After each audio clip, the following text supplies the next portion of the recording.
बंधु माने आजिर एही भिडियोटी आपणक पई बहुत गुरुत्वपूर्ण अटे, बहुत ही खास अटे। जदि आपण माने प्रभु शिव शंकरंकु भक्ति करुथांती एवं प्रभु शिव शंकरंकर सच्चा भक्त होइथांती तो आपण माने भिडियोटी को स्किप न करी शेष पर्यंत थरे मात्र निश्चय देखंतु। बंधु माने 15 फेब्रुआरी 2026 रविवार दिन पड़ुछि पवित्र महाशिवरात्रि बा जागर पर्व। तो यही पवित्र महाशिवरात्रि दिन आपण गोटिए जिनिस निश्चित भाବରେ खाई नियंतु। वर्ष सारा आपणक गृहरे धन अर्णर अभाव हेब नाही। आपणको अनेक दिगरु धन प्राप्ति हेब।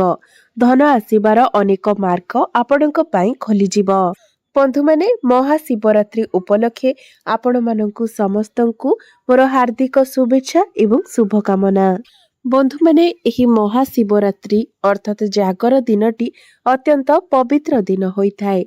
भगवान महादेव को प्रसन्न करिबा पई एही दिनटी को सर्वोत्तम बोली माना जाइथाए। कारण भगवान शिव शंकर को एही महाशिवरात्रि दिनटी अत्यंत प्रिय होइथाए एवं एही दिन रे जदि आपण एही गोटिए जिनिस खाई नियंती तो वर्ष सारा आपणको धनजनित समस्यार सम्मुखीन हेबाकू पड़िबो नाही। आपणक जीवन रे सुख समृद्धिर वृद्धि हेब एवं भगवान शिव शंकरंकर कृपा आपणक उपरे सदा सर्वदा बनी रहिबो। तो महाशिवरात्रि दिन आपण किछि करंतु किंबा न करंतु किंतु एही फलटीर सेवन निश्चित भाबरे करंतु। तेबे बंधु माने आपण निजर फायदा पई भिडियोटी को स्किप न करी थरे मात्र शेष पर्यंत निश्चय देखंतु। आमर हिंदू परंपरा अनुसार महाशिवरात्रि दिनटीर बहुत अधिक महत्व रहिछि। एही पर्वटी फाल्गुन मासर कृष्ण पक्ष चतुर्दशी दिन पालित होइथाए। माना जाइथाए जे एही दिन प्रकाश रूपरे भगवान शिव शंकर प्रकट होइथिले।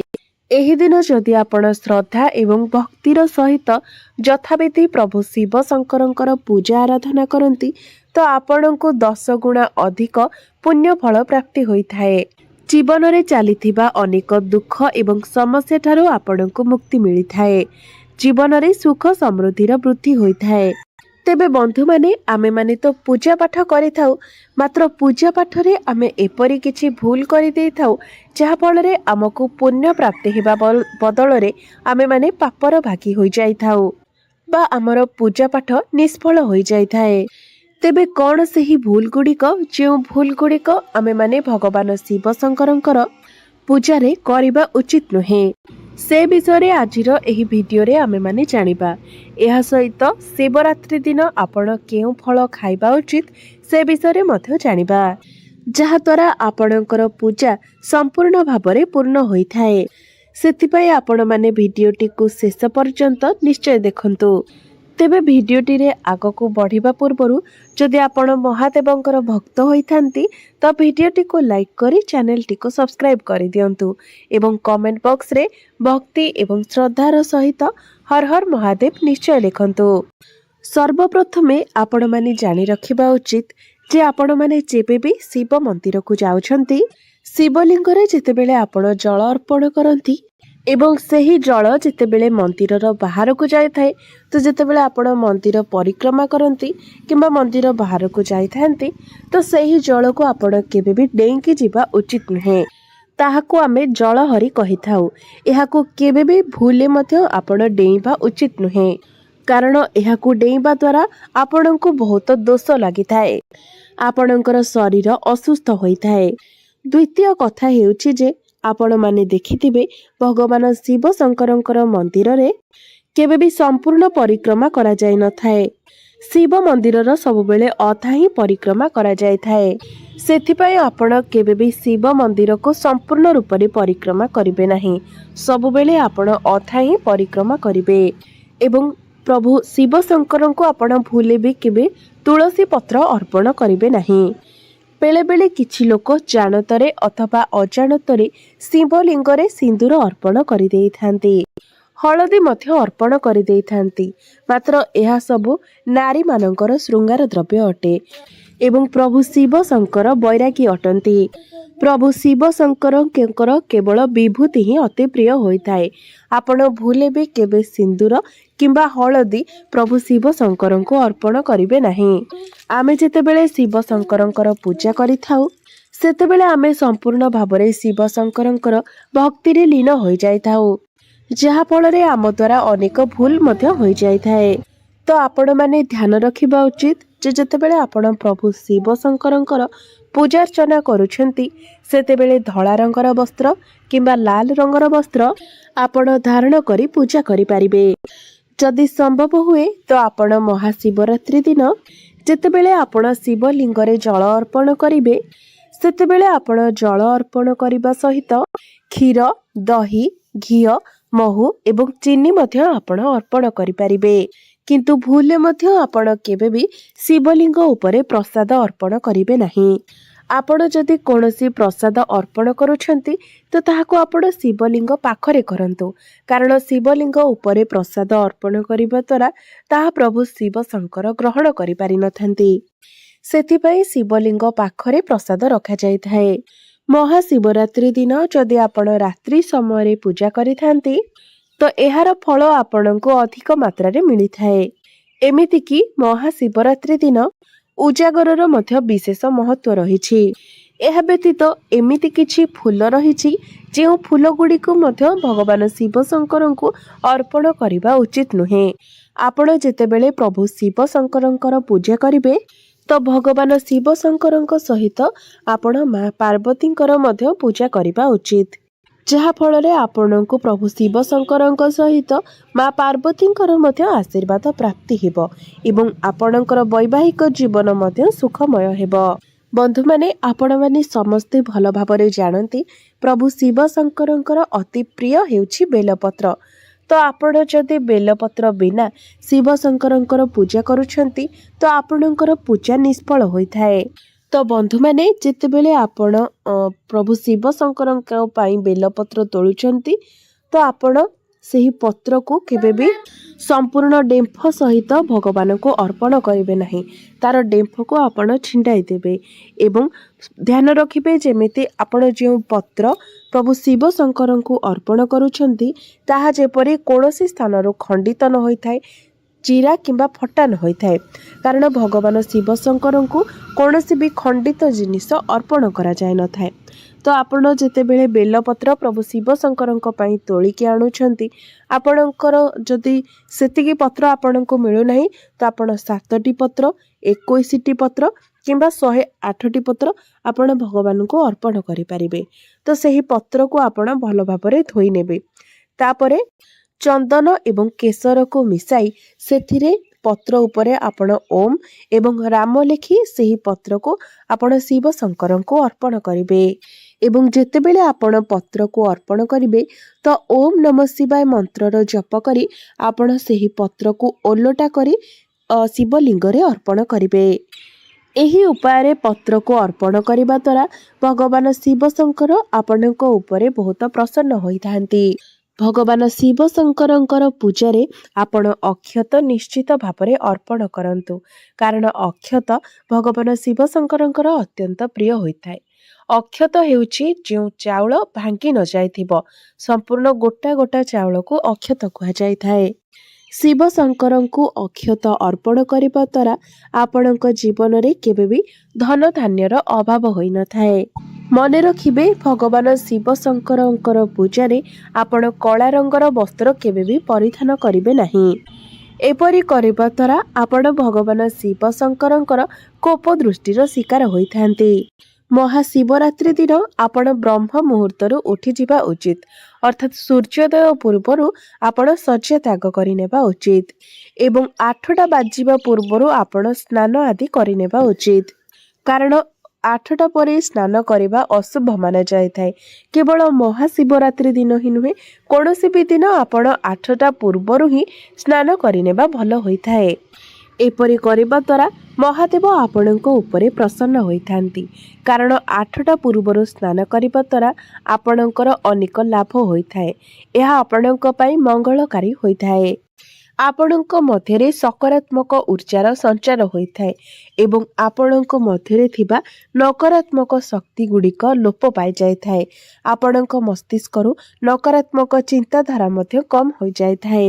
ବନ୍ଧୁମାନେ, ଆପଣ ଯେତେବେଳେ ଭଗବାନ ଶିବ ଶଙ୍କରଙ୍କୁ ଜଳ ଅର୍ପଣ କରିବେ ତ ଯେଉଁ ଲୋଟାରେ ଆପଣ ଜଳ ଅର୍ପଣ କରିବେ ତାହା ଯେମିତି ପ୍ଲାଷ୍ଟିକ୍ର ନ ହୋଇଥାଏ ସେଥିପ୍ରତି ଆପଣ ଧ୍ୟାନ ରଖିବେ। ତମ୍ବା କିମ୍ବା ପିତ୍ତଳର ଲୋଟାରେ ଆପଣ ସବୁବେଳେ ଜଳ ଅର୍ପଣ କରିବା ପାଇଁ ଚେଷ୍ଟା କରିବେ। ବନ୍ଧୁମାନେ, ଆପଣ ଯଦି ଦମ୍ପତି ଅଟନ୍ତି ତ ଭୁଲେ ମଧ୍ୟ ମହାଶିବରାତ୍ରି ଦିନ ଆପଣ ଶାରୀରିକ ସମ୍ପର୍କ ରଖିବେ ନାହିଁ। ଏପରି କରିବା ଦ୍ୱାରା ଆପଣଙ୍କୁ ମହାଦେବଙ୍କର କୋପର ଶିକାର ହେବାକୁ ପଡ଼ିଥାଏ। ଏପରି କରିବା ଦ୍ୱାରା ଆପଣଙ୍କୁ ନର୍କ ଭୋଗ କରିବାକୁ ପଡ଼ିଥାଏ। ଆପଣ ଯଦି ମହାଶିବରାତ୍ରିର ବ୍ରତ ପାଳନ କରୁଛନ୍ତି ତ ଏହି ଦିନ ଆପଣ ବ୍ରହ୍ମଚର୍ଯ୍ୟ ବ୍ରତର ମଧ୍ୟ ସମ୍ପୂର୍ଣ୍ଣ ରୂପରେ ପାଳନ କରନ୍ତୁ। ବ୍ରତ ନ ରଖିଲେ ମଧ୍ୟ ଆପଣ ବ୍ରହ୍ମଚର୍ଯ୍ୟ ବ୍ରତର ପାଳନ କରନ୍ତୁ। ଏହି ଦିନ ତାମସିକ ଖାଦ୍ୟଠାରୁ ଆପଣ ସମ୍ପୂର୍ଣ୍ଣ ରୂପରେ ଦୂରେଇ ରୁହନ୍ତୁ। ଆମିଷ, ମଦ ଏସବୁଠାରୁ ଆପଣ ଦୂରେଇ ରୁହନ୍ତୁ। ପିଆଜ, ରସୁଣ, ପୋଡ଼ା ଦ୍ରବ୍ୟ ମଧ୍ୟ ଏହି ଦିନ ଖାଇବା ଉଚିତ ନୁହେଁ। ଏହି ଦିନ ଆପଣ ସମ୍ପୂର୍ଣ୍ଣ ଭାବରେ ସାତ୍ବିକ ଭୋଜନ ଆହରଣ କରିବା ଉଚିତ। ଏହି ଦିନ ଆପଣ ଯେତେ ଅଧିକ ପାରିବେ ଓମ୍ ନମଃ ଶିବାୟ ମନ୍ତ୍ରର ଜପ କରନ୍ତୁ ଏବଂ ମହାମୃତ୍ୟୁଜୟ ମନ୍ତ୍ରର ମଧ୍ୟ ଆପଣ ଜପ କରନ୍ତୁ। କାରଣ ସମ୍ପୂର୍ଣ୍ଣ ବର୍ଷଟିରେ ଏହି ଗୋଟିଏ ଦିନକୁ ଆମେ ବହୁତ ଅପେକ୍ଷା କରି ରହିଥାଉ। କାରଣ ମହାଶିବରାତ୍ରି ଦିନଟି ହିଁ ସବୁଠାରୁ ଅଧିକ ଭଲ ଦିନ ହୋଇଥାଏ, ଯେଉଁଦିନ ଆମେ ବହୁତ କମ୍ ସମୟରେ ପ୍ରଭୁ ଶିବ ଶଙ୍କରଙ୍କୁ ପ୍ରସନ୍ନ କରିପାରିବା। ତ ଆପଣ ଯେତେ ମାତ୍ରାରେ ପାରିବେ ଭଗବାନ ଶିବ ଶଙ୍କରଙ୍କୁ ପ୍ରସନ୍ନ କରିବା ପାଇଁ ଚେଷ୍ଟା କରନ୍ତୁ। କାରଣ ପ୍ରଭୁ ଶିବ ଶଙ୍କରଙ୍କୁ ପ୍ରସନ୍ନ କରିବା ଅତି ସହଜ ହୋଇଥାଏ। ତ ଏହି ଦିନ ଆପଣ ଭଗବାନ ଶିବ ଶଙ୍କରଙ୍କର ନାମ ନିଶ୍ଚିତ ଭାବରେ ଜପ କରନ୍ତୁ। ଓମ୍ ନମଃ ଶିବାୟର ମନ୍ତ୍ର ଆପଣ ନିଶ୍ଚିତ ଭାବରେ ଜପ କରନ୍ତୁ। ଏବେ ଆସନ୍ତୁ ଜାଣିବା ମହାଶିବରାତ୍ରିର ଏହି ପାବନ ପର୍ବରେ ଆପଣ କେଉଁ 5ଟି ଜିନିଷ ଆଣିବା ଦ୍ୱାରା ଆପଣଙ୍କୁ ପ୍ରଭୁ ଶିବ ଶଙ୍କରଙ୍କର କୃପା ପ୍ରାପ୍ତି ହୋଇଥାଏ। ବନ୍ଧୁମାନେ, ଡମ୍ବରୁ ପ୍ରଭୁ ଶିବ ଶଙ୍କରଙ୍କର ଅତ୍ୟନ୍ତ ପ୍ରିୟ ହୋଇଥାଏ। ତ ଆପଣ ଯଦି ଶିବରାତ୍ରି ଦିନ ଡମ୍ବରୁ ଆଣୁଛନ୍ତି ଏବଂ ଶିବ ମନ୍ଦିରରେ ଏହାକୁ ଅର୍ପଣ କରୁଛନ୍ତି ଏବଂ ଡମ୍ବରୁ ବଜାଉଛନ୍ତି ତ ଏହା ବହୁତ ଶୁଭ ହୋଇଥାଏ। ଏପରି କରିବା ଦ୍ୱାରା ପ୍ରଭୁ ଶିବ ଶଙ୍କର ଆପଣଙ୍କ ଉପରେ ଖୁବ୍ ଶୀଘ୍ର ପ୍ରସନ୍ନ ହୋଇଥାନ୍ତି। ଯଦି ଆପଣଙ୍କ ଗୃହରେ ପ୍ରଭୁ ଶିବ ଶଙ୍କରଙ୍କର ପରିବାରର ଫଟୋଚିତ୍ର କିମ୍ବା ମୂର୍ତ୍ତି ନାହିଁ ତ ଏହି ବିଶେଷ ଶୁଭ ଦିନରେ ଅର୍ଥାତ୍ ମହାଶିବରାତ୍ରି ଦିନ ଭଗବାନ ଶିବ ଶଙ୍କରଙ୍କର ପରିବାରର ଫଟୋ କିମ୍ବା ମୂର୍ତ୍ତି ଆପଣ ନିଶ୍ଚୟ ଆଣନ୍ତୁ। ଏହା ଆପଣଙ୍କ ପାଇଁ ବହୁତ ହିଁ ଶୁଭକାରୀ ହେବ। ଏପରି କରିବା ଦ୍ୱାରା ଭଗବାନ ଶିବ ଶଙ୍କରଙ୍କର କୃପା ଆପଣଙ୍କର ପରିବାର ଉପରେ ସଦା ସର୍ବଦା ଲାଗି ରହିବ। ମହାଶିବରାତ୍ରି ଦିନ ଆପଣ ରୁଦ୍ରାକ୍ଷ ନିଶ୍ଚିତ ଭାବରେ ଆଣନ୍ତୁ। ପୁରାଣ ଅନୁସାରେ ଏକମୁଖୀ ରୁଦ୍ରାକ୍ଷ ପ୍ରଭୁ ଶିବ ଶଙ୍କରଙ୍କର ସାକ୍ଷାତ ଅବତାର ଅଟେ। ଏହାକୁ ଗଳାରେ ଧାରଣ କରିବା ଦ୍ୱାରା ମନୁଷ୍ୟର ସମସ୍ତ ଇଚ୍ଛା ପୂର୍ଣ୍ଣ ହୋଇଥାଏ। ଯଦି ଏହି ରୁଦ୍ରାକ୍ଷକୁ ଆପଣ ମହାଶିବରାତ୍ରି ଦିନ ଯଥାବିଧି ପୂଜାର୍ଚ୍ଚନା କରି ଆପଣ ନିଜର ଧନ ରଖୁଥିବା ସ୍ଥାନରେ ରଖିଦିଅନ୍ତି ତ ଆପଣଙ୍କର ଧନଜନିତ ସମସ୍ୟା ସବୁଦିନ ପାଇଁ ଦୂର ହୋଇଯାଇଥାଏ। ଯଦି ଆପଣ ମହାଶିବରାତ୍ରି ଦିନ ମହାମୃତ୍ୟୁଜୟ ମନ୍ତ୍ରର ଯନ୍ତ୍ର ଆଣି ନିଜର ପୂଜା ଘରେ ସ୍ଥାପନ କରି ପ୍ରତିଦିନ ଏହାକୁ ଯଥାବିଧି ପୂଜାର୍ଚ୍ଚନା କରନ୍ତି ତ ଏହାଦ୍ୱାରା ଆପଣଙ୍କ ଗୃହରେ ସୁଖ ସମୃଦ୍ଧି ଲାଗି ରହିଥାଏ ଏବଂ ଘରେ କେବେ ବି କାହାର ଅକାଳ ମୃତ୍ୟୁ ମଧ୍ୟ ହୋଇନଥାଏ। ଶାସ୍ତ୍ର ଅନୁସାରେ ମାନାଯାଇଥାଏ ଯେ ଯଦି ଆପଣ ଗୋଟିଏ ତ୍ରିଶୂଳକୁ ମନ୍ଦିରରେ ଅର୍ପଣ କରନ୍ତି କିମ୍ବା ନିଜର ହାତରେ ଆପଣ ନିଜେ ସେହି ମନ୍ଦିରରେ ତ୍ରିଶୂଳକୁ ଲଗାଇଥାନ୍ତି ତ ଏପରି ବ୍ୟକ୍ତିଙ୍କୁ ଜନ୍ମ ଜନ୍ମ ପର୍ଯ୍ୟନ୍ତ ଦୁର୍ଭାଗ୍ୟକୁ ସାମ୍ନା କରିବାକୁ ପଡ଼ିନଥାଏ, ଗରିବ ଜୀବନକୁ ସାମ୍ନା କରିବାକୁ ପଡ଼ିନଥାଏ। ତ ମହାଶିବରାତ୍ରି ଦିନ ଆପଣ ମନ୍ଦିରରେ ତ୍ରିଶୂଳ ନିଶ୍ଚିତ ଭାବରେ ଅର୍ପଣ କରନ୍ତୁ। ମହାଶିବରାତ୍ରି ଦିନ ଆପଣ ନିଜ ଘରକୁ ମୟୂର ପୁଚ୍ଛ ଆଣିବା ମଧ୍ୟ ଅତ୍ୟନ୍ତ ଶୁଭ ହୋଇଥାଏ। କାରଣ କିଛି ବିଶେଷ ଦିନରେ ଘରକୁ ମୟୂର ପୁଚ୍ଛ ଆଣିବା ଅତ୍ୟନ୍ତ ଶୁଭ ହୋଇଥାଏ। କାରଣ ମୟୂର ପୁଚ୍ଛରେ ଅନେକ ଦିବ୍ୟ ଶକ୍ତି ମାନଙ୍କର ବାସ ହୋଇଥାଏ। ଯେଉଁ ଗୃହରେ ମୟୂର ପୁଚ୍ଛ ରହିଥାଏ ସେହି ଗୃହକୁ କେବେ ବି ଦୁର୍ଭାଗ୍ୟ ଆସିନଥାଏ। एहीपरि गृहरे भगवान श्रीकृष्ण एवं माँ लक्ष्मीଙ୍କର कृपा सर्वदा बनी रही थाए। सेथिपाई महाशिवरात्रि दिन आपण निश्चित भाବରେ घरको मयूर पुछ आणन्तु। शिव पुराण अनुसारे माना जाई थाए जे महाशिवरात्रिर व्रत रखुथिबा व्यक्ति माने तुदुरा गछर फल को खाइबा उचित होइथाए। मात्र एहार मंजी विषाक्त होइथिबारु एहाको केवल आपण पाटिरे छुई नियंतु, किंतु एहाको केबे भी आपण संपूर्ण खाइबे नाही, कारण एहा एक विषाक्त फल अटे। आपण जदि एहाको पाटिरे छुई नियंती तो आपणकर व्रत संपूर्ण होइथाए। मने रखिबे भूले केबे भी आपण एहाको खाइबे नाही, कारण एहा एक विष फल अटे। आपण एही दिन भांग मध्य निज पाटिरे केवल टिके छुआई नियंतु, कारण एहा मध्य निशा द्रव्य होइथाए एवं मनुष्य पाई निशा द्रव्य क्षतिकारक होइथाए। तो भांग मध्य आपण खाइबे नाही, केवल निज पाटिरे टिके छुआई नेबे। एही दिन आपण भगवान शिव शंकरଙ୍କୁ जदि दुदुरा फूल मध्य अर्पण करती तो भगवान शिव शंकर अत्यंत आपणଙ୍କ उपरे प्रसन्न होइथांती, कारण दुदुरा फूलटी भगवान शिव शंकरଙ୍କର अत्यंत प्रिय होइथाए। तेबे बंधु माने मोर एही भिडियोटी जदि आपण माननकु भलो लागि थाए तेबे भिडियोटी को लाइक करी चैनल टी को सब्सक्राइब करितेबे एवं कमेंट बॉक्स रे भक्ति एवं श्रद्धार सहित हर हर महादेव निश्चय लिखिबे।